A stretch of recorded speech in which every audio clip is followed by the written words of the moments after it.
Hey guys, 5 Tecno smartphone na pinakamalakas ngayong 2024. Unang-una dyan syempre, ito si Tecno Spark Go 1. Actually guys, kakalabas na ng Tecno Spark Go 1S. At ito siya guys, meron siyang MediaTek G50.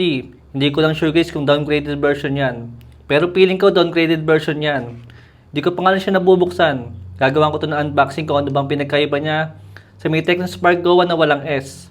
At ang napansin ko nga dito guys, ito nga MediaTek G70, G50. Actually nga guys, mas mahina dyan ng G81. Mas gusto ko pa rin itong Unisoc T615 na nandito kay Tecno Spark Go 1 na walang S.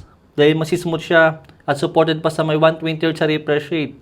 Saka maganda rin yung kanyang camera at maganda rin yung kanyang forma ng likod dito. At kung papansin nga natin is nasa around 3,000 lang siya sa may 364GB na version at meron din siyang 4128 na version sa around 4.3 kung di ako nagkakamali. Para sa akin guys, mas gusto kong smartphone na to kaysa piliin natin yung mas mahal na version ng Tecno Spark 30C na kung di ako nagkakamali din guys is nasa around 4.5 yun. Ito siya guys oh. Mas pipiliin ko na to kaysa dito dahil mas maganda yung specs na to. Kahit naman dahil naka Helio G81, naka 120Hz din to. Pero medyo nahihinaan na ako sa G81 ngayon compare sa mga bagong Unisoc. Kaya para sa akin, ang pinakamagandang Tecno ngayon na pinakamura isa to si Tecno Spark Go 1. Abangan nyo na to guys. Gagawan ko to ng unboxing. Bagong processor to. Hindi ko alam kung bagong processor yan or recycled. Pero malamang sa malamang recycled lang yan guys. Pangalawa guys, itong si Tecno Pova 6 Neo. Dahil kung naghahanap tayo ng smartphone na merong Helio G99 na processor, tapos meron pa siyang mataas sa battery. Actually guys, ito ang pinakamataas sa battery na makukuha natin na meron ganitong klase ng processor. Sa napakamurang presyo pa guys, na minsan nasa around 5,000. Pero madalas guys, pagka nakasale to, is around 6,000 lang siya. Dahil naka 7,000 mAh siya battery yan guys. Mas mataas pa ang battery na to guys compare sa Pova 6 na meron 10,000 na SRP. Saka sa may Pova 6 Pro 5G na meron 12,000 naman na SRP. Yan guys, naka 7,000 mAh siya battery siya. 50 megapixel ang main camera. Helio G99 Ultimate processor. Kahit pa paano guys, mas okay na sa akin ang smartphone na to. Kaysa naman dito ito guys, si Tecno Pova 6 Pro 5G. Yan guys. Same processor lang guys ang smartphone na to. Saka yung Pova 6. Hindi na ako bumili ng Pova 6 guys. Dahil nung nakita ko yung specs niya, saka yung kanyang presyo. Napakamahal nun guys, compare sa dalawa na to. Kumbaga, ang pinaka-logical dyan para sa akin, is either pipiliin mo yung mas mataas na battery o yung naka 5G. Siyempre dito na ako, dahil same processor lang naman yan halos. Kumbaga naka 5G lang to. Pero siyempre dito na tayo sa may practical, na si Pova 6 Neo. Pinakamataas yung battery niya, pero same performance pa rin. Pangatlo guys, kung di nyo naman priority ang Pova 6 Neo na merong mataas sa battery, siyempre dito tayo kay kay Tecno Spark 30 Pro na merong magandang AMOLED display. Compare nga sa may Pova 6 Neo, mataas yung battery niya pero naka-IPS lang. Pero dito nga kay Tecno Spark 30 is meron siyang AMOLED display. Tapos G100 na processor. Tapos magandang camera din at magandang design. Well guys, para sa around 6,000 na magiging presyo niya ngayon, mahirap talunin ng smartphone na to. Dahil yung ganitong klase ng specs guys, na kadalasan is nakikita natin sa around 10,000 na mga SRP or 9,000. Dahil sino ba yun? Si Tecno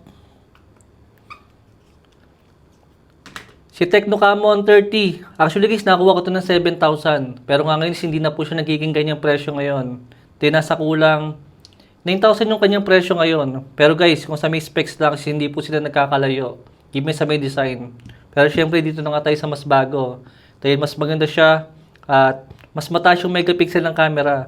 Saka pares lang po sila ng display na merong AMOLED display guys. Kaya para saan pa to guys? Kung meron naman ng Tecno Spark 30 Pro na mas mura pero same specs lang ng smartphone na to. Okay din sana guys si Tecno Spark 30. Ayan. Naka-transformer edition din to. Para sa may around 5,000 na presyo niya. Ang kaso lang guys, medyo negative ako dyan. Di nga yung presyo na to, magdagdag na lang tayo ng konti. Makakakuha na tayo ng mas magandang display, saka mas magandang camera, saka mas malakas sa processor. Compare nga dito, naka Helio G91 lang, na mas mahina siya. Tapos mas maano rin yung camera niya, tapos naka IPS. Kaya para sa akin guys, medyo negative ang smartphone na to.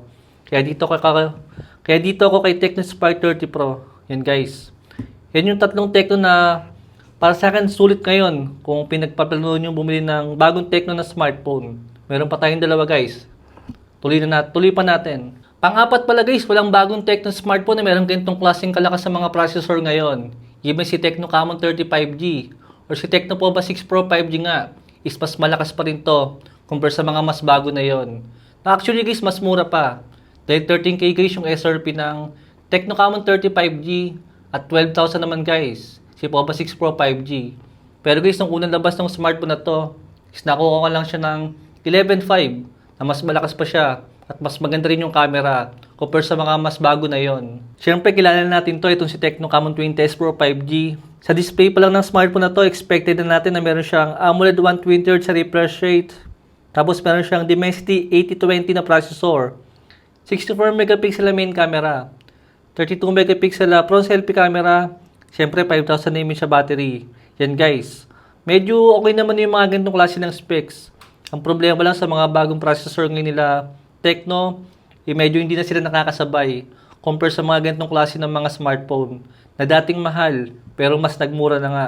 At ang mangyayari nun syempre guys is mas maganda na siya at mas sulit ngayon compare sa mga mas bago. Isang smartphone guys na kasing specs na to, na kasing processor. Ito siya guys, si Tecno B Flip. Nakakuha ko siya ng around 15,000 nung nag-sale siya.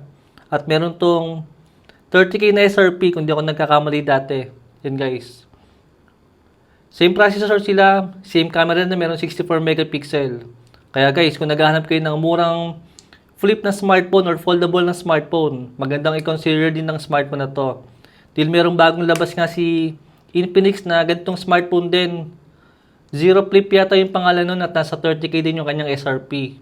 Compare naman dito na nagsisale siya na around 15,000 lang. Kaya maganda i-consider din guys ang smartphone na to. Siyempre guys, ang makakatalo lang kay Tecno Camon 20S Pro 5G, wala nang iba siyempre kundi yung sumunod sa kanya. Itong si Tecno Camon 30 Pro 5G, yan guys. Kaso lang medyo mahal yung kanyang SRP kung sa may SRP natin siya mabibili. Dahil meron siyang 16,000 na SRP. Pero syempre kung mabibili natin sa uri ng smartphone na to, madalas po siya nagsisale ngayon ng around 12K to 13K, minsan 14K pa. Pero syempre mas maganda kung mabibili natin ng mas mura. Yan guys, napaka-perfect na smartphone na to kung mahilig kayo mag-game saka mag-camera.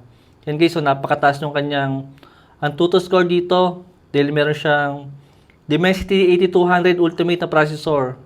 50 megapixel yung kanyang rear camera, 50 megapixel din yung kanyang front selfie camera. 5,000 mAh siya battery. Tapos meron pa siyang 144 Hz na refresh rate dyan. Kaya sadyang napakaganda ng smartphone na to. Lalong-lalo pat napakamura na nga ng smartphone na yan guys. Na merong around 12K nga pagka nagsisale ngayon lalong-lalo sa may TikTok. Ang kaso lang guys, makukuha natin yung ganitong klase ng smartphone sa may ganitong kulay na lang. Dahil wala na pong ganitong klase ng kulay ng smartphone na yan. Dahil nung unang labas lang po siya lumabas. Actually guys, okay din si Tecno Camon 30 Premier. Kaso lang kung nabibitin pa kayo sa may design na to, sa may physical design niya, maganda rin ang consider ang smartphone na yan. Kaya kung naghahanap kayo ng mga magagandang Tecno ngayon, I think yan ng 5 pinakasulit para sa akin ngayon. Thanks for watching.